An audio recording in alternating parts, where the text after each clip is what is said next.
So what is this HTML that I have been talking about so much? Well, HTML stands for Hypertext Markup Language, and essentially it's the language of web. It's the language on which every web page is written in. So HTML is used to create electronic documents called as web pages that are displayed on the internet. So now I am going to refer this website which is called as example.com, and I will use it to explain you what is HTML and what is the structure of HTML. So what we want to do is look at the HTML that creates this page.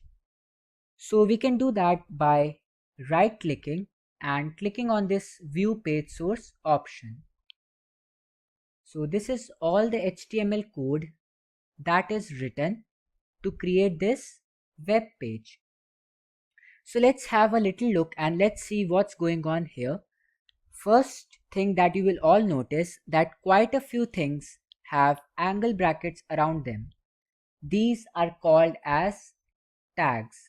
So tags are the special keywords that tell the browser something about the code that's being written. So at the top we have the first tag which is called as doctype HTML. So this doctype HTML tag tells the browser about the type of document we are working with. Here in this case the type of document is HTML. The second tag is the HTML tag, and that's where the HTML begins. Now if I jump to the right end of the document down here, so you will notice the same thing, but it has a slash before it, and that means where the HTML ends. So the tag at the top is called as opening bracket or opening tag because HTML begins from there, and the tag which is at the bottom is called as closing tag because it's where HTML ends. Moving down we have a head tag, and basically the head tag is used to store information about documents such as title, and some other special information is stored inside this head tag. Just for your notice, we have a closing head tag here. So this complete section is the head tag.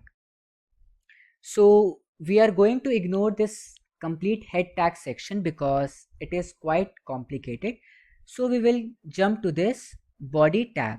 So after the head tag comes the body tag, and this is the closing tag for this body tag. And inside the body tag all the contents of the web page are placed. So inside the body tag we have a div tag. So basically div tag stands for division tag, and if we are creating a web page and if we want to divide that web page into different segments, then we can use this div tag. The next tag in the row is the h1 tag. So h1 tag stands for heading 1, and this is the closing tag for h1. So basically whatever text that is placed inside this h1 tag, that text is made bigger and bolder by the browser. For example, in this case example domain is placed inside this h1 tags. So example domain text is made bigger and bolder by the browser. The next tag is the p tag. So p tag is a short form of paragraph tags, and if you want to just insert some text, simple text on your web pages or websites, so you can place that text inside this paragraph tags. So this is the simple text which is placed inside the paragraph text. The next secondary tag is a paragraph tag again, but this time it contains another tag inside it. So this a tag is called as anchor tag, and it is used to provide a link to some other websites inside our web page. So we are going to discuss about links, URL and all in the upcoming lessons. But just to make you clear, if we click on this link, so my browser will take me to this particular URL. So if we want to insert some links, so we have to provide it inside the A tag or the anchor tag. Now let's go to the head tag and discuss the elements which are present inside the head tag. So inside the head tag we have a title tag. So basically title tag will provide a title to your web pages, and that title will appear on your tab. For example, in this case the title is example domain, and that you can see that title will appear on your tab. So basically if we look at this page once again, so this page does not have HTML only. Apart from HTML, CSS is also there. So CSS stands for cascading style sheets, and CSS is used to provide design, or CSS is used to define the design for our web pages. So you can see apart from the pure text or heading, we have some background color, also a box is there, and the color of the box is also different, and this link which is provided by the HTML, this link also has a different color. So all this styling will be provided by the CSS.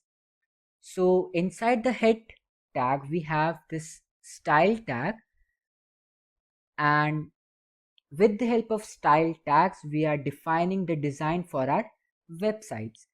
Don't worry, we are going to discuss about each and every tag in detail in the upcoming lessons. So this is just to make you clear about what is the structure of HTML web pages. So you can see inside the style tag we can define the design for different tags uniquely. For example, for body tag I am providing a different design. Similarly for division tag I am providing a different design or different color. So using cascading style sheet you can provide different styles to your different tags. So I hope the structure for HTML was pretty much clear to you. In the upcoming lessons we are going to study about each and every tag in detail.